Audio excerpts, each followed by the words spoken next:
యెషయా గ్రంథం 43వ అధ్యాయం 19వ వచనం.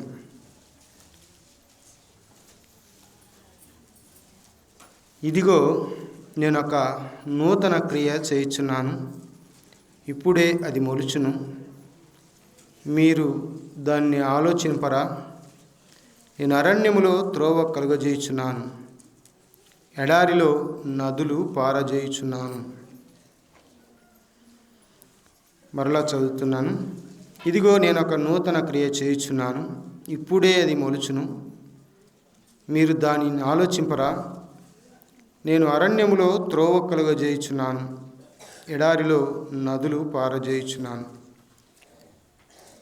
సమయంలో మనం వీటినన్నిటినీ ఆలోచన చేయలేదు, కానీ ఒకే ఒక పదం మనం ఇందులో ఆలోచన చేయబోతున్నాం. 3వ లైన్లో ఉన్న మాట, నేను అరణ్యములో త్రోవ కలుగజేయుచున్నాను. ఇక్కడ అరణ్యము అనే మాట మనకు కనపడుతుంది. అరణ్యము అంటే ఏమిటి అని మనం ఆలోచన చేస్తే, అరణ్యము అంటే అడవి, వనము, ఇవన్నీ మనకు పర్యాయ పదాలుగా కనపడతాయి. అలా అయితే అరణ్యములో త్రోవ ఎందుకు కలుగజేయాలి అన్న విషయాన్ని కూడా మనం ప్రశ్న వేసుకోవాలి. అరణ్యంలో ఏమేమి ఉంటాయమ్మా? చెట్లు, భయంకరమైన పొదలు, క్రూర మృగాలు, ఇవన్నీ ఉంటాయి కదా. ఇంకా రకరకాల పక్షులు, ఇవన్నీ ఉంటాయి. అలాంటి ప్రదేశంలో త్రోవ కలుగజేయుచున్నాను అన్నాడు. మరి అరణ్యములో త్రోవ కలుగజేస్తే ఎవరికి ప్రయోజనం? ఎవరికి ప్రయోజనం లేదు కదా. అలా అయితే మనం ఎక్కడున్నాం? అరణ్యంలో ఉన్నామా? లోకమనే అరణ్యం అనుకుందాం. ఈ అరణ్యములో ఎవరెవరున్నారు? మనుషులు ఉన్నారు. అలా అయితే ఈ మనుషులు ఎలా ఉన్నారట? క్రూర మృగాల్లాగా ఉన్నారు. ప్రభువైన యేసుక్రీస్తుల వారు ఈ లోకంలో ఉన్నప్పుడు పరిసయ్యులు వచ్చి యేసుక్రీస్తు ప్రభువారిని పట్టుకొని చంపాలని ఆలోచన చేస్తున్నట్లుగా తెలియజెప్పారు. హేరోదు చంపాలని ఆలోచన చేస్తున్నానని చెప్పినప్పుడు, అది లూకా సువార్త 13వ అధ్యాయం 32వ వచనంలో మనకు కనబడుతుంది. ఏమన్నాడు? ప్రభువైన యేసుక్రీస్తుల వారు హేరోదును గురించిన ఒక మాట అన్నాడు. ఏమన్నాడు? ఆ నక్క అన్నాడు. అలా అయితే ఈ అరణ్యంలో ఎవరున్నారు? నక్కలున్నాయి. ఇంకా ప్రభువు యేసుక్రీస్తుల వారు లోకంలో ఉన్నప్పుడు అనేక మంది శిష్యులుగా ఏర్పాటు చేసుకున్న తర్వాత ఎవరి మధ్యకు పంపుతున్నాను మిమ్మల్ని అన్నాడు? తోడేళ్ల మధ్యకు మిమ్మల్ని పంపుతున్నాను, లేక మీరు తోడేళ్ల మధ్య ఉన్నారు అన్నాడు. ఏం చేస్తాయి? చీల్చివేస్తాయి, జాగ్రత్త అని చెప్పాడు. అలా అయితే ఈ లోకమని అరణ్యంలో నక్కల మధ్య ఉన్నాం, తోడేళ్ల మధ్య ఉన్నాం. ఇవేం చేస్తాయి? నక్కలు, తోడేళ్ళు మనిషిని చంపగలుగుతాయి, అంతేనా?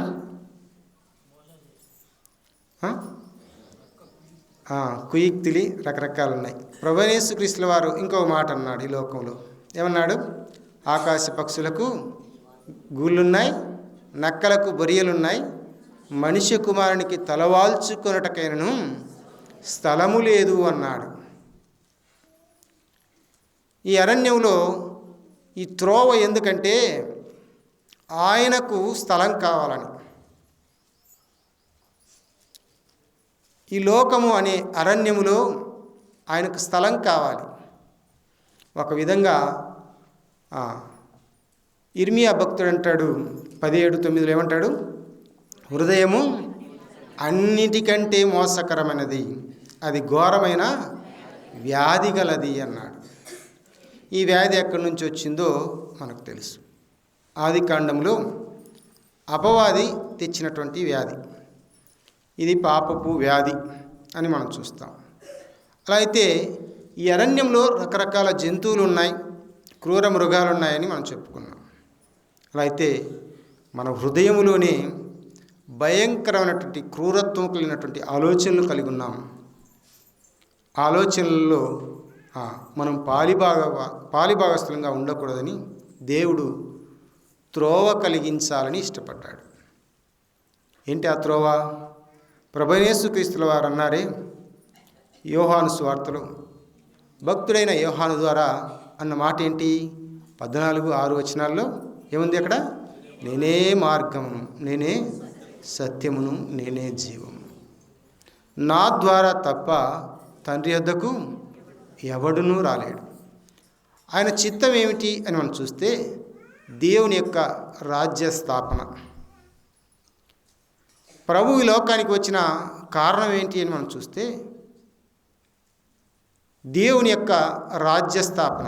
ఆ రాజ్యం పరలోకంలో మహాదూతల చేత ఏర్పడింది, కానీ మనుషుల చేత కూడా ఒక రాజ్యాన్ని దేవుడు కోరుకున్నాడు.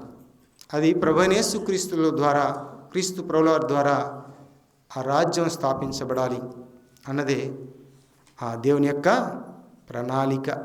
అర్థమైందమ్మా? కన్క్లూజన్ అయిపోయింది, వాక్యం కూడా అయిపోయింది, నేను దిగిపోవచ్చు.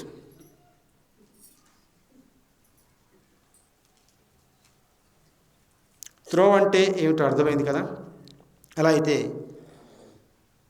ఆయా భక్తుల యొక్క జీవితాల్లో అరణ్యంలో చిక్కుకున్నటువంటి స్థితిలో ఉన్నటువంటి వారి యొక్క జీవితాల్లో దేవుడిచ్చినటువంటి సలహా, వారు కలిగి ఉన్నటువంటి ఆలోచనలు, దేవుని వారు కోరిన విధానాన్ని ఆయా భక్తుల ద్వారా మనం చూడగలం. ముఖ్యంగా ఈ లోకంలో, ఈ లోకపు అరణ్యంలో ఎవరున్నారని మనం చూసాం? నక్కలున్నాయి, తోడేళ్ళున్నాయి, ఇంకా క్రూర మృగాలు ఉన్నాయి. ఇంకొకటి అసలు సిసలైంది ఒకటి ఉంది. ఏంటి అది? అపవాది.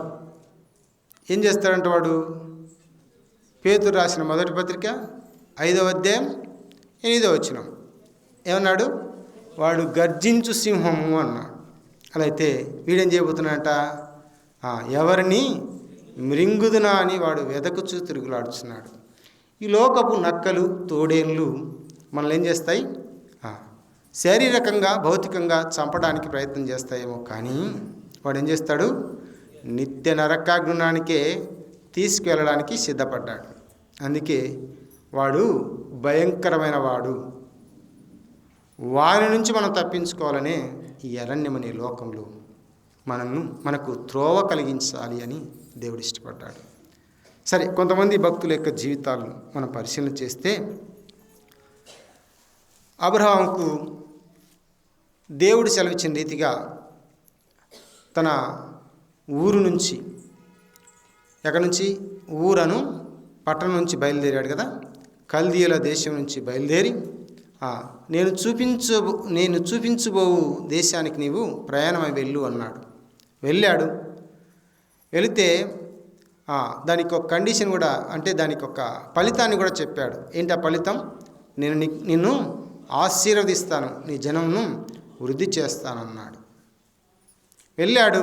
వెళ్ళిన తర్వాత దాదాపు 89 సంవత్సరాలు వచ్చాయి, కానీ పిల్లలు లేరు. తన భార్య ఏం చేసింది? శారాయి హాగరునిచ్చింది. హాగరునిస్తే ఆమె గర్భవతి అయింది. అబ్రహాము ద్వారా గర్భవతి అయినప్పుడు ఏం చేసింది? శారా ఏం చేసింది? ఆమెను వెళ్ళగొట్టినట్లుగా మనం చూస్తాం. నాకు దేవుడు గర్భఫలాన్ని ఇవ్వకుండా నీకు ఇచ్చాడు అన్నట్లుగా ఆమె అసూయపడి ఆమెను ఇంటిలో నుంచి వెళ్ళగొట్టిన విధానాన్ని మనం చూస్తాం. హాగరు వెళ్ళిపోయింది. ఎక్కడికి వెళ్ళింది? అరణ్యములోనికి వెళ్ళిను అనే మాట మనం చూస్తున్నాం. అలా అయితే లోకంలో ఎటు దిక్కు తోచని పరిస్థితిలో ఉన్నటువంటి హాగర్ను మనం చూస్తున్నాం. హాగర్ అంటే అర్థం ఏంటి? మరి వారి తల్లిదండ్రులు ఎలా తెలుసుకున్నారో ఏమిటో తెలియదు, కానీ హాగర్ అంటే తెలియదు కదా, పారిపోవుట. అలా అయితే హాగర్ ఏం చేసింది? అరణ్యములోనికి పారిపోయిన స్థితిని మనం చూస్తున్నాం. ఈ లోకపు మనుషుల మధ్య మరి వివాదాలు ఏర్పడినప్పుడు ఆమె చేసినటువంటి పని ఏంటంటే వారి మధ్య నుంచి పారిపోయిన విధానాన్ని మనం చూస్తున్నాం. అయితే దేవుడు విడిచిపెట్టాడా? విడిచిపెట్టలేదు.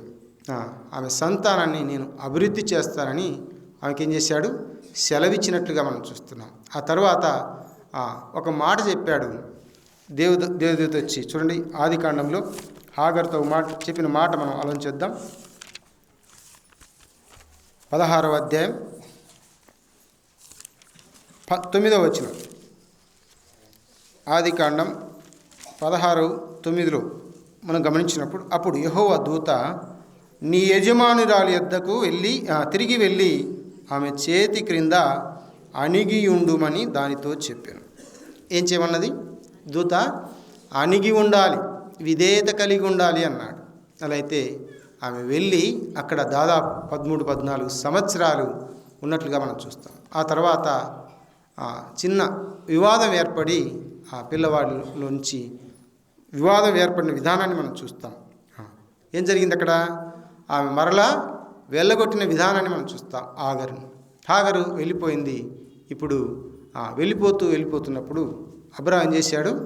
ఒక నీళ్ళ తిత్తిని ఇంకా ఏం చేశాడు? చెప్పండి మా. ఆహారమునిచ్చాడు. బ్రతకాలి కదా. ఆమె అడవిలోకి వెళ్ళిపోతూ ఉంది, అరణ్యంలోనికి. ఇప్పుడు అరణ్యంలో దిక్కుతోచని పరిస్థితి, ఏం చేయాలో ఆమెకు పాలిపోలేదు. అలాంటి పరిస్థితిలో ఆమె ఉంది. ఇక అబ్రహాం ఇచ్చినటువంటి నీళ్ళ తిత్తిలో నీళ్ళు అయిపోయాయి, ఆహారం కూడా అయిపోయింది. ఎంతసేపు ఉంటుందండి? ఒకవేళ వారమా, 2 వారాల, 3 వారాలు, మహా అంటే 1 నెల ఆహారం ఒకవేళ అబ్రహాం ఇచ్చి ఉండొచ్చు. అది అయిపోయింది. నీళ్ళు కూడా మహా అంటే మరి అవి 2 రోజులు ఉంటాయి, 3 రోజులు ఉంటాయి, తెలియదు మనకు. అయిపోయాయి. కానీ దేవదేవుడు హాగరును మర్చిపోలేదు. అక్కడ ఒక నీటి బుగ్గను దేవుడు ఏర్పాటు చేసిన విధానాన్ని మనం చూస్తాం.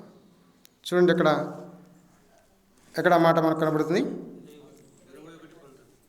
21:19 ఏముంది అక్కడ? చూడండి, గమనించండి. దేవుడు ఆమె కన్నులు తెరిచినందున ఆమె నీళ్ళ ఊట చూచి వెళ్ళి ఆ తిత్తిని నీళ్లతో నింపి చిన్నవానికి త్రాగనిచ్చెను. ఆ తర్వాత ఆ పిల్లవాడు పెద్ద అయిపోయాడు, విలుకాడయ్యాడు అనే విషయాన్ని మనం చూస్తాం అక్కడ. ఆ తర్వాత ఆ పారాను అరణ్యంలో వారు అక్కడ నివాసం చేసిన విధానాన్ని మనం చూస్తాం. ఆ తర్వాత ఒక గొప్ప జనముగా అతని ద్వారా, ఇస్మాయిల్ ద్వారా ఏర్పడినట్లుగా మనం చూస్తున్నాం. ఈనాడు యూరప్ కంట్రీస్లో ఉన్నటువంటి ఆ జనాంగం అంతా ఎవరెవరు? ఇస్మాయేలు జనాంగం. దీనికి గల కారణం ఏంటంటే ఆమె విధేయత చూపి ఎవరి దగ్గరికి వెళ్ళింది? తిరిగి శారాయి దగ్గరికి వెళ్ళినట్లుగా మనం చూస్తున్నాం. విధేయత ద్వారా ఏం జరిగిందో మనం చూస్తున్నాం. ఆమె అప్పుడే విధేయత చూపినప్పుడే ఒక మాట సెలవిచ్చాడు. అక్కడ చూద్దాం 16వ వచనంలో.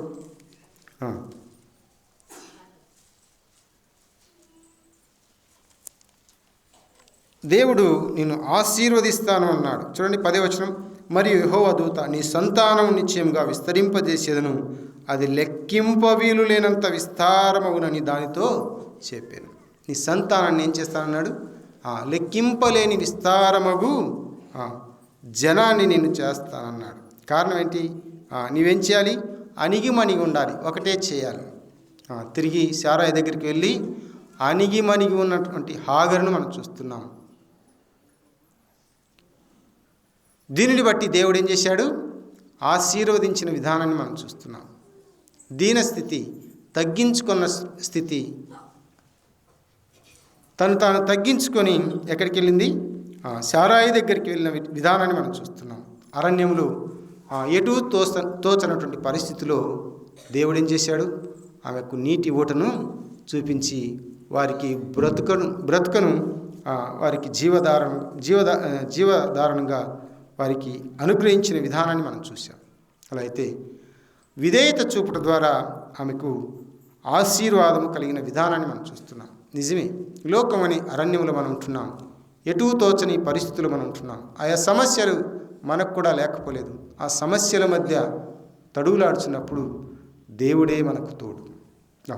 అందరూ విడిచినా ఆయన విడిచేవాడు కాదు అన్న విషయాన్ని మనం జ్ఞాపకం ఉంచుకోవాలి.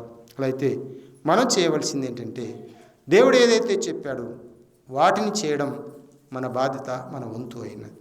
కనుక అలాగూ చేసి హాగరు ఆనాడు ఆశీర్వదింపబడిన విధానాన్ని మనం చూస్తున్నాం. అలా అయితే మన యొక్క జీవితాల్లో కూడా ఇలాంటి సమస్యలు లేకపోలేదు. అలాంటి సమస్యల్లో మనం కూడా దేవుని పైన ఆధారపడాలి, దేవుని మాటకు లోబడాలి. అది మన జీవితాలకు ఆశీర్వాదకరంగా ఉంచబోతున్నాడు అన్న మాటను మనం గమనించాలి. అలాగే భక్తుడైన మోసే యొక్క జీవితంలో కూడా ఇంకొక మాటను మనం గమనిద్దాం. మోసే ఎవరి కుమారుడు? అమ్రాము యొక్కెబెదుల కుమారుడు. అలా అయితే మోసే ఎక్కడున్నాడో ఆ దినాల్లో, పుట్టిన దినాల్లో అని మనం చూస్తే ఐగుప్తులో ఉన్న విధానాన్ని మనం చూస్తున్నాం. ఈ ఐగుప్తులో ఇశ్రాయేలీయులందరూ అభివృద్ధి పొందుతున్నారని ఒక రాజు ద్వారా, ఫరో ద్వారా ఒక వార్త వెలువడింది. మగవారిని అందరినీ 2 సంవత్సరాల లోపల ఉన్న వారందరినీ ఏం చేయమన్నాడు? చంపివేయమన్నాడు. అలా అయితే ఈ మగవారిని అందరినీ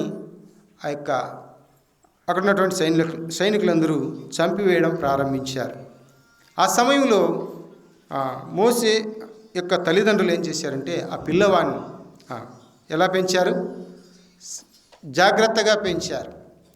అలా పెంచి ఏమాత్రం రట్టు కాకుండా పెంచిన విధానాన్ని మనం చూస్తాం. ఎన్నాళ్ళు పెంచారు వారు? 3 నెలలు పెంచారు. 3 నెలలు పెంచిన తర్వాత వారు ఇక మరి ఆ పిల్లవాడిని పెంచడం చేత కాలేదో ఏమో తెలియదు, కానీ వాళ్ళు ఏం చేశారు? ఒక జమ్ము పెట్టి చేసి అందులో ఆ పిల్లవాడిని ఉంచి దానికి అంతా ఏం చేశారు? కీలు పూసారు, నీరు దిగకోకుండా అందులో కదా. మరి ఈ నీటిలో విడిచినప్పుడు ఫరో యొక్క కుమార్తె ఆ యొక్క ఏటిలో స్నానం చేస్తున్నప్పుడు అక్కడ ఆ పిల్లవాడు కనబడిన విధానాన్ని మనం చూస్తాం. ఆ కనబడిన విధానం ఆ మోసేను తీసుకెళ్ళి తన కొరకు పెంచమని మిరియాముతో, ఆ మిరియాము వెంటనే వచ్చి అక్కడ నిలబడినట్లుగా మనం చూస్తాం. మిరియాముతో వారి తల్లి దగ్గరికి తిరిగి మోసేను తీసుకెళ్తుంది. ఇవన్నీ మనకు తెలుసు. తర్వాత జరిగినటువంటి సంఘటన ఏంటంటే, మోసేను దాదాపు 40 సంవత్సరాలు ఎక్కడున్నాడు? రాజనగర్లో ఉన్నాడు. తర్వాత ఒక సంఘటన జరిగింది, చూద్దాం. అది నిర్గమాకాండం 2వ అధ్యాయం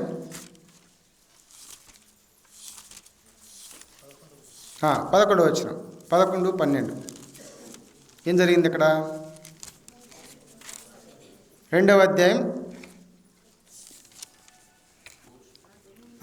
ఆ దినంలో మోసే పెద్దవాడై తన జనుల యొద్దకు పోయి వారి భారములను చూచెను. అప్పుడు అతడు తన జనుల్లో ఒక హెబ్రీని ఒక ఐగుప్తీయుడు కొట్టగా చూచెను. అతడు ఇటు అటు తిరిగి చూచి ఎవడునూ లేకపోగా ఆ ఐగుప్తిని చంపి ఇసుకలో వాని కప్పిపెట్టెను అని మాట మనం చూస్తాం.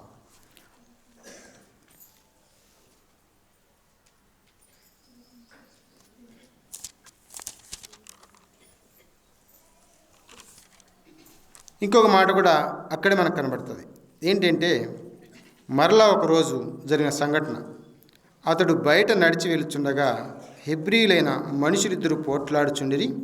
అప్పుడు అతడు అన్యాయము చేసిన వాడిని చూసి, నీవేళ నీ పొరుగువాని కొట్టుచున్నావని అడుగుగా అతడు, మా మీద నిన్ను అధికారిగాను తీర్పరినిగాను నియమించిన వాడెవడు? నీవు ఐగుప్తీయుని చంపినట్లు నన్నును చంపవలని అనుకొనుచున్నావా అని. అందుకేమైంది? మోసే నిశ్చయంగా ఈ సంగతి బయలుపడిన అనుకొని భయపడి ఏం చేశాడు? ఫరో చంపుతాడని అక్కడి నుంచి ఎక్కడికి పారిపోయినాడు? మిద్యాను అరణ్యంలోనికి పారిపోయాడు. అక్కడ జరిగిన సంఘటన మనకు తెలుసు. మిద్యాను యాజకుడైన యిత్రో తన కుమార్తెను వివాహం చేసుకుని అక్కడ గొర్రెల కాపరిగా ఉన్నాడు. ఎవరు? మోసే. ఎక్కడుండవలసిన వాడు ఎక్కడికి చేరాడు? రాజనగర్లో ఉండవలసిన వాడు అరణ్యములోనికి చేరాడు.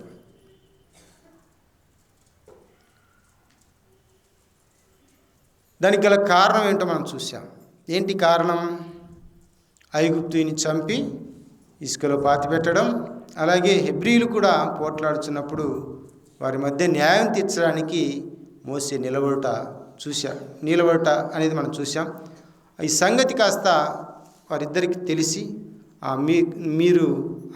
మీరెవరు, మా మీద తీర్పరిగా నియమించిన వాడు మీరు ఎవరు అని మోసేను ప్రశ్నించిన విధానాన్ని మనం చూస్తాం. ప్రశ్నించినప్పుడు మోసే భయపడి మిద్యాను అరణ్యానికి పారిపోయిన విధానాన్ని మనం చూస్తున్నాం.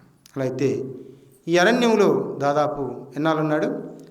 40 సంవత్సరాలు మోసే గొర్రెలు కాస్తూ ఉన్నాడు.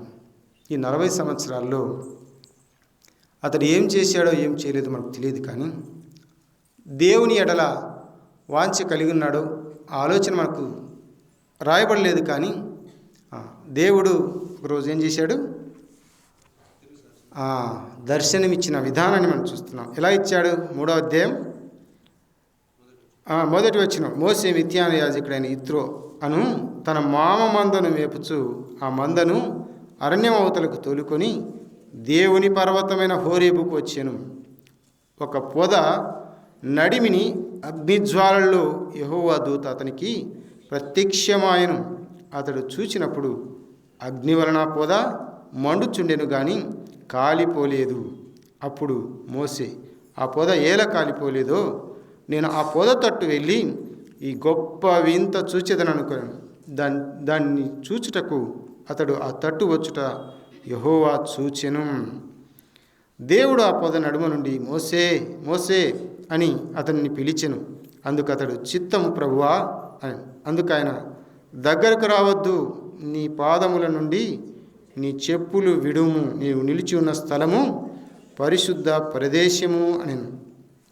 ఎందుకు వచ్చాడు దేవుడు అని మనం చూస్తే ఇశ్రాయేలు ప్రజలను విడిపించాలని.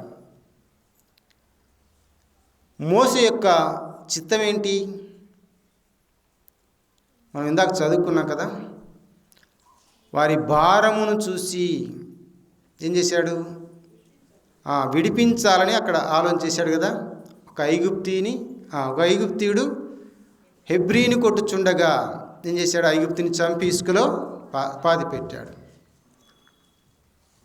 సొంత బలము చేత ఏం చేయాలనుకున్నాడు? ఇశ్రాయేలీలను ఆ భారం నుంచి, ఆ యొక్క ఇనుప లేక భయంకరమైనటువంటి కొలిమిలో నుంచి వారిని విడిపించాలని ఆశపడ్డాడు. కానీ అయిందా? ఏమాత్రం కాలేదు. అందుకు తోడు రాజనగరిని విడిచిపెట్టాల్సి వచ్చింది. అందలాన్ని ఎక్కి ఊరంతా వీక్షించవలసిన వాడు ఇప్పుడు అరణ్యాన్ని వీక్షిస్తున్నాడు. అందలం అంటే ఏందమ్మా? పల్లకిలో ఊరంతా వీక్షిస్తారు, అంటే పర్యవేక్షణ. రాజు కానీ రాణి కానీ పల్లకిలో ఎక్కించుకొని మనుషులు మోస్తూ ఏం చేస్తారు? ఊరంతా తిప్పుతారు. అంటే ఆ ఊరి యొక్క పరిస్థితి ఏంటి, ఎలాగా అని తెలుసుకోవడానికి. ఈ దినాల్లో ముఖ్యమంత్రులుగా చేయబడాలి అంటే ఏం చేస్తున్నారు చెప్పండి? పాదయాత్ర చేస్తూ ఉన్నారు. ప్రజలు ఎలా ఉన్నారు, ఏంటి వారి అవసరాలు, అక్కర్లు ఏంటి అని. సరే, కొందరు ముఖ్యమంత్రులు అయిన తర్వాత కూడా పర్యవేక్షిస్తున్నారు. మంచిది. ప్రజల యొక్క పరిస్థితులను తెలుసుకోవడానికి అందలం ఎక్కి ఆ దినాల్లో ఏం చేసేవారు? పల్లకెక్కి తిరిగేవారు, వీక్షించేవారు. సరే, అలాగూ అందలం ఎక్కి ఊరును వీక్షించాల్సిన వాడు ఇప్పుడు ఎక్కడున్నాడు? అరణ్యములో ఉన్నాడు. ఎటు తోచని పరిస్థితుల్లో నీ బలము కాదయ్యా, నా బలాన్ని ఉపయోగించుకో అని ప్రభువు ప్రత్యక్షమైన విధానాన్ని మనం చూస్తున్నాం. ఏంటది? నీ చిత్తమును విడిచిపెట్టి చెప్పులు ఏం చేయమన్నాడు అక్కడ? ఇది పరిశుద్ధ స్థలము. నీ చిత్తం ఏమిటి? నీ బలము చేత ఇశ్రాయేలు ప్రజలను విడిపించాలని చూశావు. ఇప్పుడు ఏం చేస్తున్నావు? ఇప్పుడు నా బలము చేత ఇశ్రాయేలు ప్రజలను విడిపించాలి అని దేవుడు కోరుకుంటున్న విధానాన్ని మనం ఇక్కడ చూస్తున్నాం. అందుకే నేను అబ్రహాము దేవుడను, ఇస్సాకు దేవుడను, యాకోబు దేవుడను అని చెప్పగా మోషే తన ముఖమును కప్పుకొని దేవుని వైపు చూడవెరిచెను అంటూ ఇక్కడ చేస్తున్నాడు. 7వ వచనంలో అంటాడు, మరియు యెహోవా ఇట్లెను, నేను ఐగుప్తులో ఉన్న ప్రజల బాధను నిశ్చయముగా చూచి తిని. ఐగుప్తులో ఉన్న ప్రజల బాధను మొదట ఎవరు చూశారు? మోషే చూశాడు. విడిపించాలనుకున్నాడు, కానీ నువ్వు విడిపించలేవయ్యా, నేను విడిపిస్తాను అని దేవదేవుడు మోషేకు ఆ యొక్క పొదలో ప్రత్యక్షమైన విధానాన్ని మనం చూస్తున్నాం. అందుకే నేను ఐగుప్తులోనున్న నా ప్రజల బాధను నిశ్చయముగా చూచి తిని, పనుల్లో తమను కష్టపెట్టు వారిని బట్టి వారు పెట్టిన మొరను వింటిని, వారి దుఃఖము నాకు తెలిసేయున్నవి. కాబట్టి ఐగుప్తీయుల చేతుల నుండి వారిని విడిపించుటకు అన్నాడు. విడిపించుటకు ఆ దేశంలోని విశాలమైన మంచి దేశమును కనగా కనానీయులు, ఇలాగూ రకరకాల 7 జాతుల వారు చెబుతూ ఆ ప్రదేశంలో పాలు తేనెలు ప్రవహించు కనాను దేశంలో వారిని ప్రవేశపెట్టాలని నేను వచ్చాను అని దేవదేవుడు చెప్పాడు. మోషే తన సొంత బలాన్ని ఇక్కడ విడిచిపెట్టిన విధానాన్ని మనం చూస్తున్నాం. విడిచిపెట్టి దేవునికి లొంగిపోయిన విధానాన్ని మనం చూస్తున్నాం. కొద్దిసేపు లొంగిపోలేదు, కానీ మోసే వెళ్ళు అంటే వెళ్ళాడా? నేను నంగివాడనయ్యా, నా చేత కాదయ్యా, నేను ఎలాగ ప్రజలతో మాట్లాడాలో నాకు తెలియదయ్యా అంటున్నాడు. అపోస్తలుడైన పౌలు ఏమంటున్నాడు? అపోస్తల కార్యాల్లో భక్తుడైన లూకా ఏమంటున్నాడు? మోసేని గురించి ఏమన్నాడు అక్కడ? సకల విద్యలయందు మోసే ప్రవీణుడయ్యను అనే మాట మనం చూస్తున్నాం. 7వ అధ్యాయం 22 వచ్చింది కదా. సకల విద్యలయందు మోసే ప్రవీణుడు. ఇక్కడేమంటున్నాడు? నేను మాట రాని వాడనయ్యా, నేను నేర్పరని కాదయ్యా, నేను చేత కాదు, నా చేత కాదు అంటున్నాడు. అన్ని విద్యలు నేర్చుకున్నావు, అక్కడ ఐగుప్తుని చంపితివి, ఇసుకలో బాతి పెట్టివి, నీకు తెలియదా అన్నట్లుగా దేవుడు ప్రశ్నించలేదు. కానీ నీ అన్న అహరోను ఉన్నాడు, అతను నీకు తోడుగా పంపిస్తానన్నాడు. నీ నోటిగా ఉండి అతనితో మాట్లాడి జరిగిస్తానన్న కార్యాన్ని ఏం చేశాడు?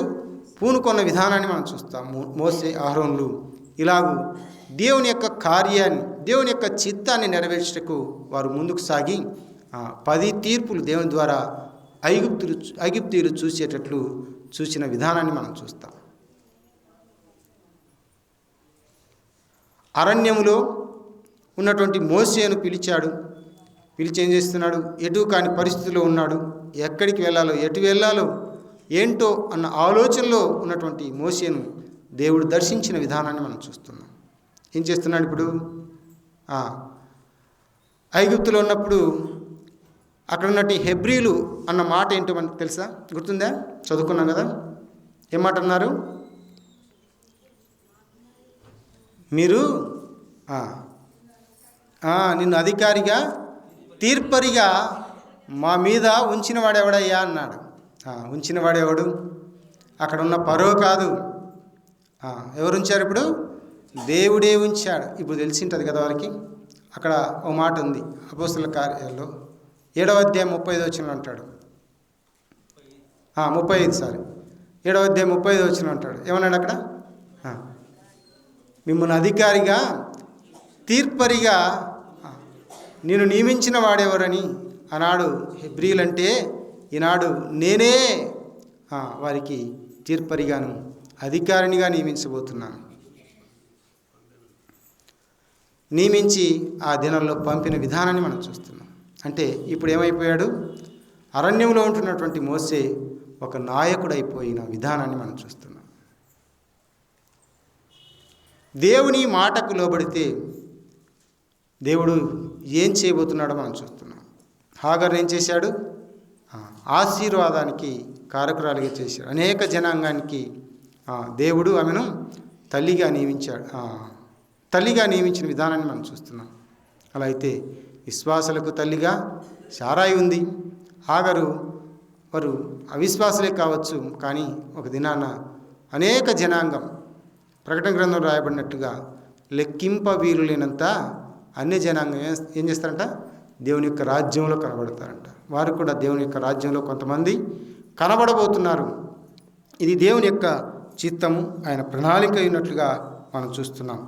అరణ్యంలో ఉన్నటువంటి మోసే ఇప్పుడు ఒక నాయకుడిగా మార్చబడిన విధానాన్ని మనం చూస్తున్నాం. దానికి గల కారణం ఏంటి అంటే తన సొంత బలాన్ని విడిచిపెట్టిన విధానాన్ని మనం చూస్తున్నాం. ఒకప్పుడు సొంత బలం చేత ఇశ్రాయేల్ ప్రజలను ఐగుప్తులో నుంచి విడిపించాలని చూశాడో ఏమో, కానీ దేవుడు నీ సొంత బలాన్ని విడిచిపెట్టు, నీ ప్రవర్తనను విడిచిపెట్టు, నేను చెప్పున్నది నీవు చేయి, అప్పుడే నీ ప్రజలైన ఇశ్రాయేలీలు విడిపింపబడతారు అన్న విషయాన్ని మోసేకు తెలియపరిచి వారిని నడిపించిన విధానాన్ని, మోసే నాయకత్వం ద్వారా నడిపించిన విధానాన్ని మనం చూస్తాం. సరే, ఇంకొక వ్యక్తి యొక్క జీవితాన్ని మనం గమనిద్దాం. ఆ వ్యక్తి దావీదు. సమూయేలు 2వ గ్రంథంలో ఒక మాట ఉంది చూడండి. 15వ అధ్యాయం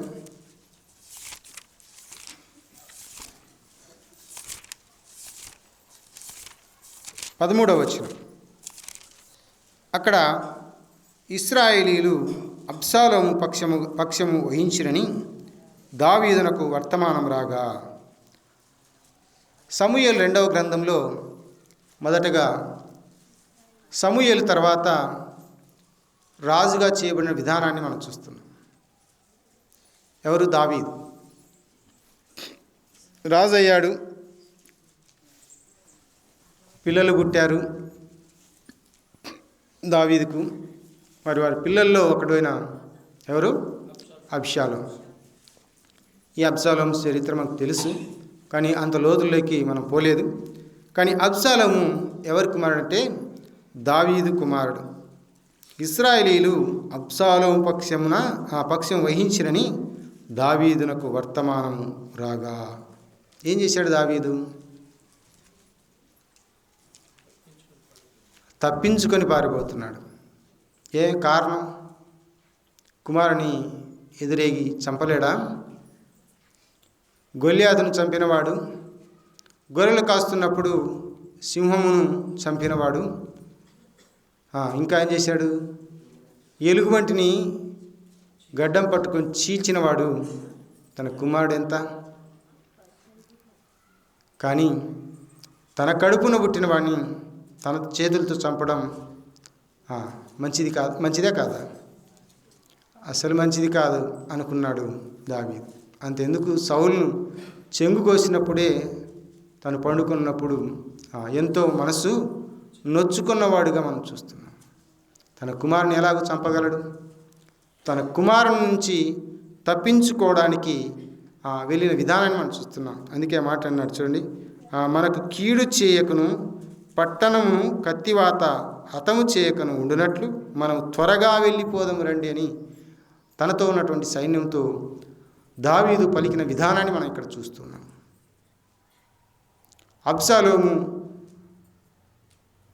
ఇజ్రాయేలీలకు రాజుగా ఉండాలని అతడు కొంతమందిని ఏర్పాటు చేసుకొని ముందుకు సాగినట్లుగా మనం చూస్తున్నాం. అసలుకి అబ్షాలోముకు ఈ ఆలోచన చెప్పిన వారు ఎవరు అని మనం చూస్తే 3వ అధ్యాయం 5వ వచనం చూడండి. 15వ అధ్యాయం 30వ వచనంలో ఆ మాట మనం చూస్తాం. 30వ వచనం చూడండి. అయితే దావీదు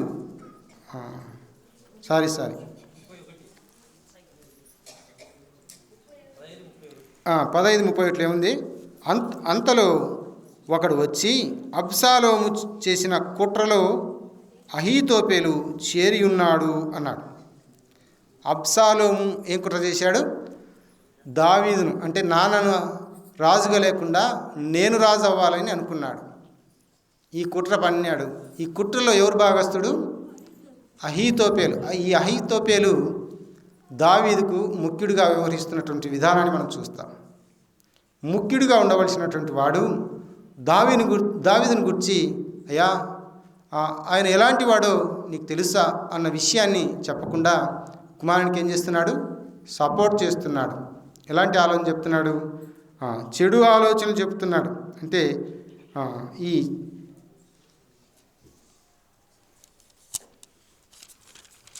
ఒక మాట ఉంది చూడండి, దావీదు ప్రార్థన చేస్తాడు. ఏంటి ఆ ప్రార్థన అంటే, అతని యొక్క చెడు ఆలోచనలు చెడగొట్టుము అనే మాట మనం చూస్తాం. ఎక్కడది? అదే 30వ వచనంలో చూడండి. దావీదు ఒలీవ చెట్ల కొండ ఎక్కుచు ఏడ్చుచు తల కప్పుకొని పాదరక్షలు లేకుండా కాలినడకన వేలను అతని ఎద్దునున్న జనులందరూ తల్లు కప్పుకొని ఏడ్చుచు కొండ ఎక్కిరి. అంతలో ఒకడు వచ్చి అబ్షాలోము చేసిన కుట్రలో అహీతోపేలు చేరి ఉన్నాడని దావీదునకు తెలియజేయగా, దావీదు ఏం చేస్తున్నాడు? యెహోవా అహీతోపేలు యొక్క ఆలోచన చెడగొట్టుమని ప్రార్థన చేసిన విధానాన్ని మనం చూస్తున్నాం. దావీదుకు ప్రార్థన ఆయుధంగా మారిన విధానాన్ని మనం చూస్తున్నాం. ఏం చేశాడు తర్వాత? దేవుడు ఏం చేశాడు? ఒక స్థలానికి వారు వెళ్ళిపోయారు. ఆ స్థలంలో ఏం చేశాడో మనకు తెలుసు. ఏం చేశాడమ్మా? ఆ తర్వాత కూడా ఒక సంగతి మీకు చూపించాలి. అక్కడ అవన్నీ చేశాడు, కానీ ఒక సంఘటన అక్కడ రాశాడు. ఏంటి? 22వ కీర్తన గ్రంథంలో 3వ కీర్తన కదా. ఎవరి గురించిది? అబ్షాలోము తన కుమారుని ఎదుట నుండి పారిపోయినప్పుడు దావీదు రచించిన కీర్తన. ఏం రాశాడు అక్కడ? ఎంతో దుఃఖంలో బాధలో ఉన్నప్పుడు కీర్తన రాశాడు. ఇది 3వ కీర్తన కదా. ఏమన్నాడు అక్కడ? నన్ను బాధించువారు ఎంతో విస్తరించి ఉన్నారు అన్నాడు. అంటే ఇప్పుడు దావీదుకు వారు ఏం లేదనుకుంటున్నారు? ఇక భద్రత లేదు, అయిపోయింది దావీదు యొక్క రాజరికపు స్థితి అన్నట్లుగా మాట్లాడుతున్నారు. చూడండి, నా మీదికి లేచివారు అనేకులు ఉన్నారు, దేవుని వలన అతనికి రక్షణ ఏమీయూ దొరకదని నన్ను గూర్చివారు చెప్పువారు అనేకులు ఉన్నారట. ఏం లేదట? దేవుని వలన అతనికి రక్షణ లేదు అని అనేకులు చెప్పుకుంటున్నారంట. కానీ దావీదు ఒకటే ఒక ప్రార్థన చేశాడు, అహీతోపేలు యొక్క ఆలోచనలు చెడగొట్టు. దేవుడు ఆ ప్రార్థన ఆలకించి వారి యొక్క ఆలోచన చెడగొట్టి ఏం చేశాడు? అబ్షాలోము వెళ్తున్నప్పుడు, గాడిద మీద వెళ్తున్నప్పుడు ఏం చేశాడు? ఒక చోట ఇరుక్కుపోయాడు. ఆ యొక్క పొదలు ఇరుక్కుపోయినప్పుడు మెడ ఆ యొక్క కొమ్మకు తోలుకొని అలా వేలాడుతున్నప్పుడు అక్కడ ఉన్నటువంటి ప్రజలు చూశారు, కానీ చంపకుండా వెళ్ళిపోయారు. ఈ సంగతి కాస్త యోవాబుకు చెప్పినట్లుగా మనం చూస్తాం. యోవాబు, ఎందుకు మీరు అతన్ని చంపలేదు? దావీదుకు తన తండ్రికే విరోధంగా లేచిన వాడిని ఎందుకు చంపలేదని ఆ వ్యక్తి వెళ్ళి ఏం చేశాడు? చంపాడు. తండ్రి బాధపడ్డాడు, అది వేరే సంగతి. కానీ జరిగినటువంటి సంగతి మనం ఆలోచన చేస్తే అహీతోపేలు యొక్క ఆలోచన కూడా ఏం చేశాడు? చెడగొట్టిన విధానాన్ని మనం చూస్తున్నాం. ఇక్కడ చూడండి, అహీతోపేలు సమూయేలు 2వ గ్రంథం 17:23 వచనంలో ఏం చేసుకున్నాడు అహీతోపేలు? 17:23 అహీతోపేలు తాను చెప్పిన ఆలోచన జరగకపోవుట చూచి ఏం ఆలోచన చెప్పాడు? మీ తండ్రికి విరోధంగా నిన్ను రాజుగా నియమించబోతున్నాం అని చెడు ఆలోచన చెప్పాడు. చెప్పినప్పుడు ఈ ఆలోచన అంతా జరగకపోవటం చూచి ఎవరు? అహీతోపేలు గాడిదకు గంత కట్టి ఎక్కి తన ఊరనున్న తన ఇంటికి పోయి తన ఇల్లు చక్కబెట్టుకొని ఏం చేసుకున్నాడు? ఉరి పోసుకొని చనిపోయాడు. తన ఆలోచన ఏమైపోయింది? చెడిపోయింది. తిరిగి దావీదు ఏం చేశాడు? ఇజ్రాయెల్ పట్టణానికి వచ్చి రాజరికం చేసినట్టుగా మనం చూస్తున్నాం. అరణ్యంలో దిక్కు తోచని పరిస్థితిలో దావీదు ఉన్నప్పుడు ఏం చేశాడు? అహీతోపేలు యొక్క ఆలోచన చెడగొట్టమని ప్రార్థన చేశాడు. అలాంటి పరిస్థితులు మనం ఏం చేయాలి? ప్రార్థన చేయవారమై ఉండాలి అన్న విషయాన్ని మనం చూస్తున్నాం. అది ఒక అరణ్య ప్రాంతంలో ఎవరున్నారు? దావీదు ఉన్నాడు. ఈ అరణ్యంలో ఊరికే లేడు ఆయన. కుమారుడైన దావీదు అబ్షాలోము తన కుమారుని ఎదుటి నుండి పారిపోయినప్పుడు ఒక రచన, ఒక కీర్తన రాసిన విధానాన్ని మనం చూస్తున్నాం. అక్కడ దావీదుకు భద్రత లేదంటూ వారు పాడిన విధానాన్ని మనం చూస్తాం. ఆ తర్వాత 3వ వచనంలో అంటాడు, 3వ చరణంలో, యెహోవా నీవే నాకు కేడెముగాను అన్నాడు, నీవే నాకు అతిశయాస్పదముగాను నా తల ఎత్తువాడవుగాను ఉన్నావు అన్నాడు. ఆ తర్వాత 4వ చరణంలో అంటాడు, ఎలుగెత్తి నేను యెహోవాకు మొర్రపెట్టినప్పుడు అన్నాడు. ఎలాగ మొరపెట్టాడు? ఆ ప్రార్థనలో ఎలుగెత్తి మొరపెట్టాడు. వారి ఆలోచనలు చెడగొట్టమను ఆయన తన పరిశుద్ధ పర్వతం నుండి నాకు ఉత్తరమిచ్చును అని నమ్మాడు. అంటే భద్రత ఎవరన్నారు? నీవే అన్నాడు. వారు భద్రత లేదని చెప్పుచున్నారు, కానీ దావీదేమంటున్నాడు? నా భద్రత నీవేనయ్యా అంటున్నట్లుగా ఎలుగెత్తి ఏడ్చి మొరపెట్టిన విధానాన్ని మనం చూస్తున్నాం. దావీదు ఏం చేస్తున్నాడు? ఆ కొండకు ఎలాగ పారిపోతున్నాడు? కాళ్ళలో చెప్పులు లేకుండా తలలు కప్పుకొని. ఎందుకు తలలు కప్పుకున్నారు? అవమానం. కుమారుడే తన గద్దెను ఎక్కాలని తండ్రిని చంపాలన్న ఆలోచనలో ఉన్నాడు. అందుకే అవమానం కలిగిన విధానాన్ని మనం చూస్తున్నాం. అలా అయితే నా తల ఎత్తువాడు 3వ చరణంలో అంటాడు కదా, నాకు నీవే అతిశయాస్పదం, నా తల ఎత్తుకొని తిరిగి అక్కడ నన్ను రాజుగా నిలబెట్టబోతున్నావు అన్నట్లుగా నా భద్రత నీవేనయ్యా అని ప్రార్థన చేసిన దావీదును మనం చూస్తున్నాం. అలా అయితే ఈ గొప్ప గాయాన్ని ఏం చేసుకున్నాడు? అక్కడ ఒక గేయంగా మార్చుకొని దావీదు అక్కడ ముందుకు సాగిన విధానాన్ని మనం చూస్తున్నాం. మనమైతే డీలా పడిపోయి, అయ్యో నా ప్రాణంగా ఇక అయిపోయింది, నా బ్రతుకు ఇక ఆగిపోయింది అన్నట్లుగా మనం ఆలోచన చేస్తాం. కానీ దావీదు అలా కాదు. దేవుని సన్నిధిలో ఎలుగెత్తి ప్రార్థన చేసిన వాడుగా, మొరపెట్టిన వాడుగా మనం చూస్తూ ఉన్నాం. అంతేకాకుండా 5వ చరణంలో అంటాడు, యెహోవా నాకు ఆధారం, కావున నేను పండుకొని నిద్రపోయి మేలుకొందును, 10,000 మంది దండెత్తి నా మీదికి వచ్చి మోహరించినను నేను భయపడను. అలా అయితే ఇక్కడ దావీదు ఎలాగున్నాడంట? నిమ్మలంగా ఉన్నాడు. మనమైతే భయపడిపోతూ ఉంటాం. కానీ నెమ్మదిగా ఉండి అతను నిద్రిస్తున్నాడు. ఒక నిరీక్షణ కలిగినటువంటి విధానాన్ని మనం చూస్తున్నాం. ఏంటి ఆ నిరీక్షణ అంటే? దేవుడు నన్ను తప్పించి భద్రత కలుగజేస్తాడన్నాడు. 7-8 వచనాల్లో మనం చూస్తే, యెహోవా లెమ్ము, నా దేవా నన్ను రక్షింపుము, నా శత్రువులందరినీ దవడ ఎముక మీద కొట్టువాడవు నీవే, దుష్టుల పళ్ళు విరగొట్టువాడవు నీవే. అలా అయితే దుష్టుని పళ్ళు ఏం చేశాడు? విరగొట్టాడు. అలా అయితే అహీతోపెలు ఏం చేశాడు? ఉరి వేసుకొని చనిపోయిన విధానాన్ని మనం చూస్తున్నాం. అలా అయితే 8వ వచనంలో అంటాడు, బాధతో ప్రారంభించినటువంటి ఈ యొక్క కీర్తన ఆశీర్వాదంతో ముగించిన విధానాన్ని మనం చూస్తున్నాం. రక్షణ యెహోవాదే. ఎవరిదంట రక్షణ? యెహోవాది. బాధ కలిగి ఉన్నాడు. మొదట్లో నన్ను బాధించు వారు విస్తరించి ఉన్నారు అన్నాడు. తర్వాత దేవుడే రక్షణ అన్నాడు. నీ ప్రజల మీదకి నీ ఆశీర్వాదము వచ్చునుగాక. అవును, ఎవరంటే వారు పరిపాలన చేస్తే ప్రజల మీదకి ఏమొస్తుంది? కీడే కానీ ఆశీర్వాదం రాదు. కానీ దావీదు దేవుని యందు భయభక్తులు కలిగిన వాడు. దావీదు దేవునికి ప్రియుడు, ఇష్టడుగా ఉన్నాడు. కాబట్టి దావీదు చేతనే ఇశ్రాయేలు ప్రజలు, తన దేవుడి ప్రజలైనటువంటి ఇశ్రాయేలీలు ఏలబడాలి, వారు పరిపాలన వారు పొందాలి దావీదు ద్వారా అన్న విధానాన్ని మనం చూస్తున్నాం. అందుకే నీ ప్రజల మీదకి నీ ఆశీర్వాదం వచ్చునుగాక అని దావీదు పలికిన విధానాన్ని మనం చూస్తున్నాం. తిరిగి ఇశ్రాయేలు ప్రజల మధ్య దావీదును నిలబెట్టిన విధానాన్ని మనం చూస్తున్నాం. అంటే అరణ్యంలో ఉన్నటువంటి దావీదు ఏం చేశాడు? ప్రార్థన చేశాడు. ఎలాగ ప్రార్థన చేయాలి? మన మీదికి ఎవరైనా విరోధంగా ఆలోచన చేస్తే, నిజంగా మనతోనే ఉంటున్నట్టుగా నటిస్తారు. ఏం చేస్తుంటారు? వారు చెడు ఆలోచన చేస్తూ ఉంటారు మన గురించి. మనం తప్పు ద్రోవ పట్టించడానికి ప్రయత్నం చేస్తూ ఉంటారు. మన మీదికి విరోధంగా వారు లేయడానికి ప్రయత్నం చేస్తూ ఉంటారు. అలాంటి వారి కొరకు ఏం చేయాలి? వారి ఆలోచనలు ఏం చేయాలి? చెడగొట్టుమని ప్రార్థన చేయవలసిన బాధ్యత మన మీద ఉంది. కాబట్టి అప్పుడే మనం ఆశీర్వాదానికి కారకులం అవుతాం. చివరిగా ఇంకొక వ్యక్తిని చూపించి మనం ముగించుకుందాం. రాత్రి విజ్ఞాపనలు భక్తుడైన ఏలియా గురించి మనం విజ్ఞాపనలో విన్నాం.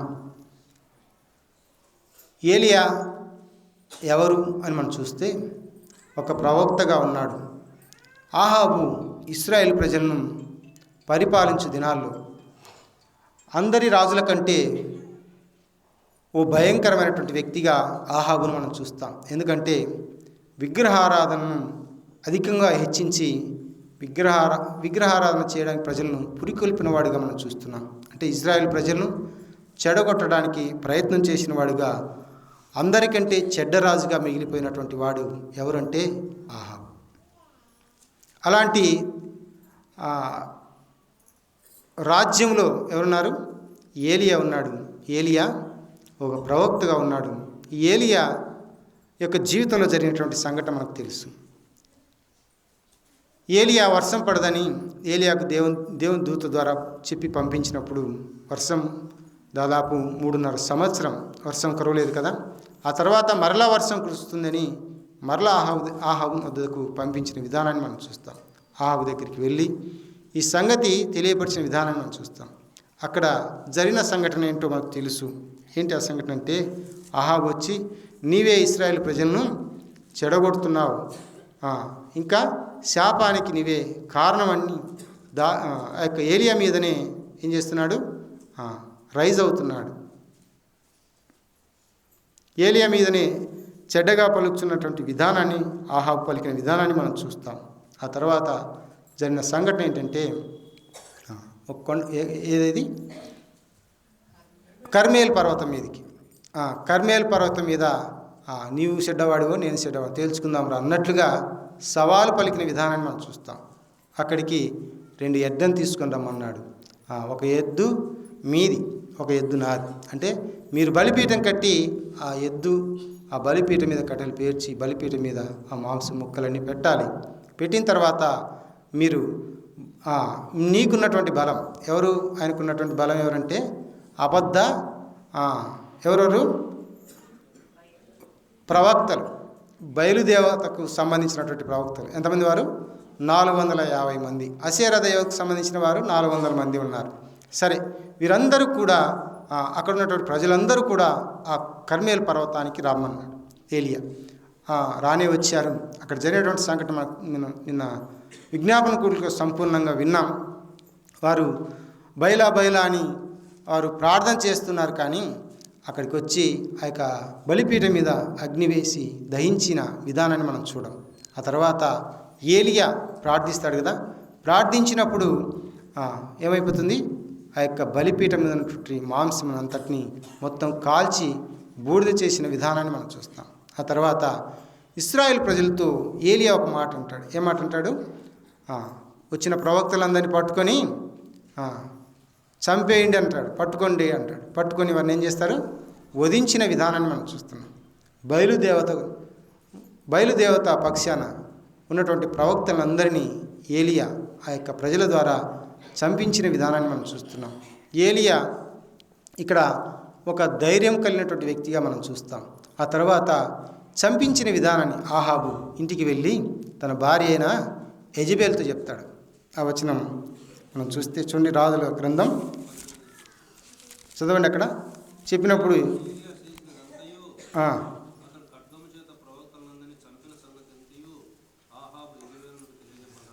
తెలియజెప్పగా ఏ వర్తమానం అది? రేపు ఈ వేళకు నిన్ను నీ ప్రాణం వారిలో ఒకరి ప్రాణంగా చేస్తానన్నాడు. అంటే నిన్ను కూడా నేను చంపేస్తాను అన్నట్టుగా ఆహాబు యెజెబెలుకు చెప్పినప్పుడు ఈ సంగతి, అంటే ఈ బయలుదేవతను పూజించే ఆ ప్రవక్తలందరినీ చంపిన మాట ఆహాబు యెజెబెలుకు చెప్పినప్పుడు ఏం జరిగింది? నిన్ను కూడా వారిలో ఒకని వంటి వాడినిగా చేస్తానని దూతను పంపించి తెలియజెప్పిన విధానాన్ని మనం చూస్తాం. అప్పుడు ఏం చేశాడు ఏలియా? పారిపోయినాడు. చంపుతాదేమన్న భయముతో పారిపోయి అరణ్యములో ఉన్నాడు. ఇప్పుడు దిక్కు తెలియని, దిక్కుతోచని స్థితిలో ఉన్నాడు. ఎక్కడున్నాడు? అరణ్యంలో. బదరీ వృక్షం అంట. ఏంటి బదరీ వృక్షం అంటే? రకరకాల పేర్లు ఉన్నాయి, కానీ అది కరెక్ట్ కాదు. నెట్లో చూశాను. మరి అది రేగు చెట్టు అని, ఆ తర్వాత బ్రూమ్ స్టిక్ అంటే పరకలు తయారు చేసుకోవడానికి ఉపయోగించే చెట్టు అని. అది రకరకాలుగా ఉపయోగిస్తారు. సరే, రకరకాలుగా ఇంగ్లీష్ బుక్లో బైబిల్లో ఏముందంటే బ్రూమ్ స్టిక్, బ్రూమ్ ట్రీ అని ఉంది. సరే, ఎంత సెర్చ్ చేసినాక మరి బ్రూమ్ ట్రీగానే మనం, అది ఒక చిన్న చెట్టు, అది దాని కింద తల దాచుకొని అక్కడ ఉన్నాడు దేవదూత ప్రత్యక్షమై, లేచి ఆహారం తిను, భోజనం చేయమని చెప్పాడు. ఆ తర్వాత మరలా లేపింది, భోజనం చేసి 40 దినములు పగలు రాత్రి అంత ప్రయాణం చేసి ఎక్కడికి వచ్చాడు? దేవుని పర్వతాన హోరేబుకు వచ్చి అక్కడ ఉన్నాడు. ఆ తర్వాత జరిగినటువంటి సంఘటన మనకు తెలుసు. ఏం చెప్పాడు దేవుడు? నీవు అక్కడికి వెళ్ళి నువ్వు మరణాపేక్ష గలవాడై, ఒక మాట చదువుకుంది అక్కడ, మరణాపేక్ష గలవాడై ఒక ప్రార్థన చేస్తాడు కదా, యెహోవా నా పితరుల కంటే నేను ఎక్కువ వాడను కాను, నాకు ఇంత మటుకు చాలయ్యా, నీ సేవ ఇంత మటుకు చాలు, నా పితరులు ఎంతో గొప్ప సేవ చేశారు, నేను ఇంత మటుకు చేయగలిగాను అన్నట్లుగా దేవుని సన్నిధానంలో ఏం చేస్తున్నాడు? ప్రార్థన చేస్తూ నా ప్రాణమును ఇక తీసుకో అంటున్నాడు. మరణాపేక్ష అంటే మనం కూడా ఈ లోకంలో శ్రమలు వచ్చినప్పుడు, కుటుంబంలో కానీ సమాజంలో కానీ ఎక్కడైనా కావచ్చు, శ్రమలు వచ్చినప్పుడు, బాధలు కలిగినప్పుడు ఏమంటాం? చచ్చిపోయింటే బాగుండు, బ్రతికేదానికంటే చచ్చేది మేలు. అందరూ అన్నారా? ఎవరైనా అందరూ అన్నారా? చెయ్యి ఎత్తండి అని అన్నవాళ్ళు. సరే, మంచిది. సరే, అంటే మరణాపేక్ష మనందరికీ తటస్థిస్తుంది. ఎందుకంటే పిల్లలు మన మాట వినరు, భార్య మన మాట వింది, ఒక్కొక్కసారి భర్త మన మాట వినడు. అంటే ఈ సమస్యల మధ్య మనం ఏం చేస్తాం? మనలో హృదయంలో ఉన్నటువంటి బాధ ఏం చేస్తాం? వ్యక్తపరుస్తాం. దాన్ని మరణాపేక్ష. మరణం కోరుకుంటాం. అంటే మరణిస్తే ఇక పని అయిపోతుంది అనుకుంటున్నారా? ఇంకా జరగవలసినది కార్యం చాలా ఉంది. కానీ ఏలియా యొక్క జీవితంలో అదే కోరుకున్నాడు. ఏమయ్యా, నువ్వేమో మరణిస్తావు, నువ్వేమో చనిపోతావు, నా పని ఎవరు చేస్తారు అన్నట్లుగా దేవుడు, నువ్వు వెళ్ళి సిరియాకు రాజుగా ఉండడానికి ఒక వ్యక్తిని ఏర్పాటు చేయాలి, పట్టాభిషేకం చేయాలి. ఆ పేర్లు ఉన్నాయి. మరి ఇశ్రాయేలీలకు ఏర్పాటు చేయాల్సినటువంటి పట్టాభిషేకం చేయాల్సినటువంటి ఒక వ్యక్తి ఉన్నాడు. ఎవరు?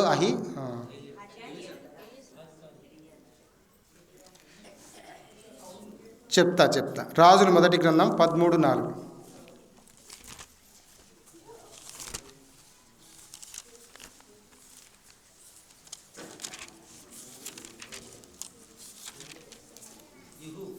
యెహూ. ఆ తర్వాత 13 ఎక్కడది? 19:4 వచనం.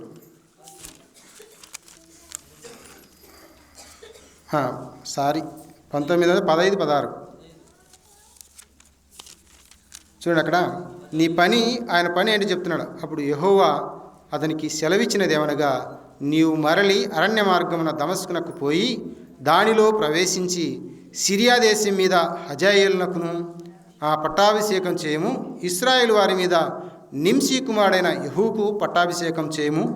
నీకు మారుగా నీవే పని అయితే చేస్తున్నావో, నీవి దేవుని యొక్క సేవ ఎలాగైతే చేస్తున్నావో అలాంటి సేవకుని ఒక నియమించి వెళ్ళాలి అయ్యా అంటున్నాడు. ఏమంటున్నాడు? నింషీ కుమారుడైన యెహూకు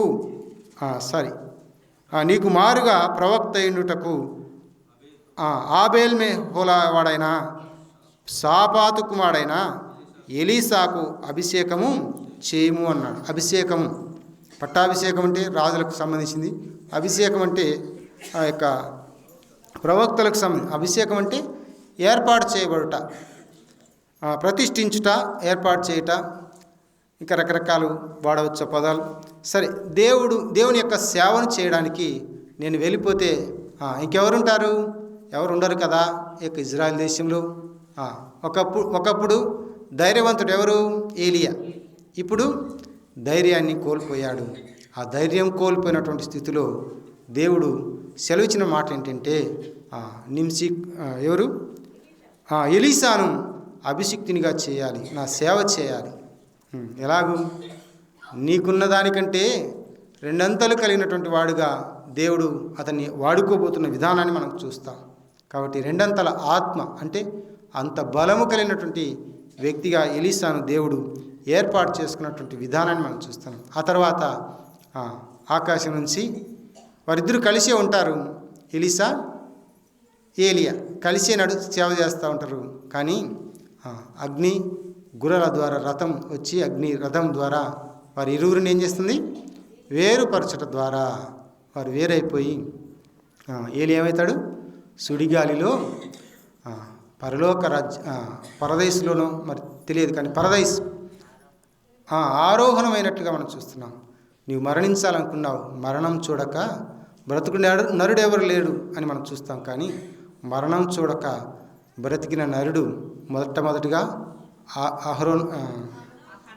ఆనోహనుకు చూస్తాం. ఆ తర్వాత ఏలియాను మనం చూస్తున్నాం. అలా అయితే మరి ఇంకా బ్రతికి ఉన్నవాడెవరు? చావాలనుకున్న వ్యక్తి ఇంకా ఏం చేస్తున్నాడు? బ్రతికే ఉన్నాడు కదా. ఎవరు? ఏలియా. ఆహాబు, యెజెబెలు, ఆ తర్వాత వచ్చిన ప్రభుత్వాలందరూ మనుషులందరూ చచ్చిపోయారు. మరణం కోరుకున్నవాడు బ్రతికే ఉన్నట్లుగా మనం చూస్తున్నాం. అలా అయితే దేవుడు అరణ్యంలో ఉన్నటువంటి మనకు కూడా సహాయం చేయబోతున్నాడు. సహాయం చేసినటువంటి ఆయన మనం నడిపించేవాడుగా ఉంటున్నాడు అన్న విషయాన్ని జ్ఞాపకానికి ఉంచుకోవాలి. అలా అయితే ఆయన ఎందుకు సంపూర్ణమైనటువంటి విశ్వాసం ఇచ్చినటువంటి విశ్వాసులకు ఇవన్నీ విధేయత మనం ఆశీర్వాదానికి కారణం చేస్తుందని, అలాగే మోసే కూడా తన యొక్క జీవితాన్ని అంటే తన సొంత బలం స్వశక్తి చేత కాకుండా దేవుని యొక్క శక్తి పైన దేవుడిచ్చే బలం చేత బలాన్ని ఆధారం చేసుకొని ముందుకు సాగితే ఒక నాయకుడిగా తీర్చబడిన విధానాన్ని మనం చూస్తున్నాం. అంతేకాకుండా దావీదు తన యొక్క జీవితంలో గొప్ప రాజుగా ఉన్నాడు. ఆ తర్వాత తన కుమారుడైన అబ్షాలోము చేత చంపబడతాడేమో అన్న ఆలోచనతో మరి పారిపోయిన విధానాన్ని మనం చూస్తున్నాం. ఆ తర్వాత ఒకే ఒక్క ప్రార్థన చేశాడు. ఈ చెడు ఆలోచన అతనికి ఎవరు చెప్పారు? ఈ చెడు ఆలోచన దూరపరచునుగాక అంటే దేవుడు ఆ యొక్క చెడు ఆలోచన ప్రార్థన ద్వారా అంటే ప్రార్థన కలిగిన జీవితాన్ని మనం చూస్తున్నాం దావీదు యొక్క జీవితం. అలాగే ఏలియా కూడా ప్రార్థించిన విధానాన్ని మనం చూస్తున్నాం. ఆ ప్రార్థన ద్వారా దేవుడు ఏం చేశాడు? వారిని విడిపించిన విధానాన్ని మనం చూస్తున్నాం. చివరిగా ఒక మాట, అరణ్యంలో ఒక కేక. ఏంటి ఆ కేక? మత్తయి సువార్త, యోహాను సువార్త అన్ని చోట్ల ఉంది. సరే, మత్తయి సువార్త 4వ అధ్యాయం 1వ వచనం. అది ఏం కేక? అది చెప్పండి మా. సువార్త కేక. భక్తుడైన యోహాను, బాప్తిసం ఇచ్చు యోహాను, దేవుని చేత పంపబడిన యోహాను, అరణ్యంలో ఒకని శబ్దం, అరణ్యంలో ఒకని కేక. ఇది సువార్త కేక.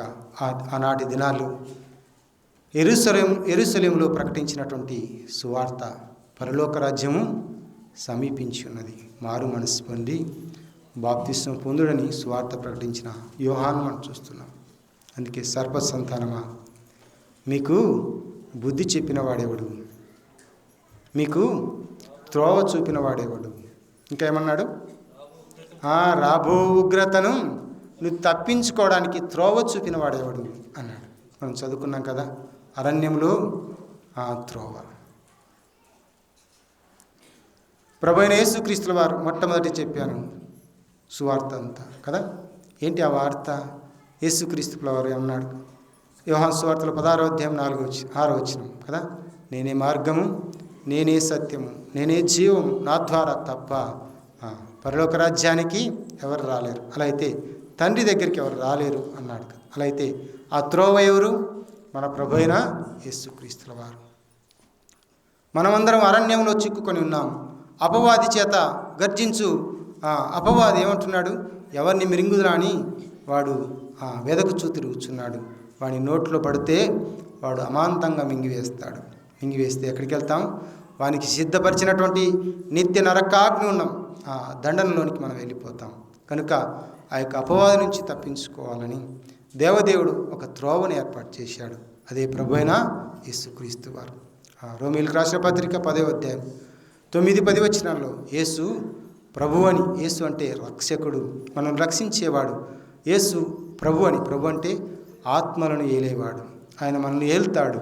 కనుక ఆయన పరిధిలోనికి మనం వెళ్ళాలి. ఎప్పుడు వెళ్తాం? మన పాపంలో ఒప్పుకొని విడిచిపెట్టి ఆయన సన్నిధిలో యేసు ప్రభు అని నోటితో ఒప్పుకొని దేవదేవుడు ప్రభువైన యేసుక్రీస్తుల వారిని ఆ కలువరిశిలలో మరణింపజేసి తన రక్తమంతా చిందించి సమాధి చేయబడి తిరిగి 3వ దినాన లేపాడని ఆయన యందు విశ్వాసం ఉంచితే చాలు. సూక్ష్మంలో మోక్షం, పరలోక రాజ్య భాగ్యం, దేవునితో సదాకాలం ఆనందం. ఈ ఆనందాన్ని ఇంకా ఎవరైనా పొందకుండా ఉంటే రక్షణను లేక మారు మనసును అడ్డుగా ఏదైనా అడ్డు వస్తుంటే మారు మనసు పొందడానికి ఆ అడ్డును తొలగించుకొని దేవుడి మార్గాన్ని సరళం చేశాడు. ప్రభువైన యేసుక్రీస్తుల వారు కూడా ప్రకటన చేశారు. మారు మనసు పొంది ఆయన కాలం సమీపించినప్పుడు అన్నాడు. ఏంటి కాలం సమీపించినప్పుడు? ఆయన ప్రణాళిక పూర్తయిపోయింది. ఆయన ప్రణాళిక పూర్తయిన తర్వాత ఆయన లోకానికి వచ్చి మానవ ప్రపంచం కోసం ప్రాణం పెట్టి చనిపోయి సమాధి చేయబడి తిరిగి లేచిన విధానాన్ని, అదే మరణ పునరుద్ధానం. ఆయన ఎందుకు విశ్వాసం ఉంచితే చాలు, సూక్ష్మంలో మోక్షం. ఇంకా ఎవరైనా ఆయన ఎందుకు విశ్వాసం ఉంచకపోతే ఆయన ఎందుకు విశ్వాసం ఉంచి పరలోక రాజ్యానికి వారసులు కావాలని ప్రేమపూర్వకంగా మనవి చేస్తూ ఈ మాటలు నేను ముగిస్తున్నాను.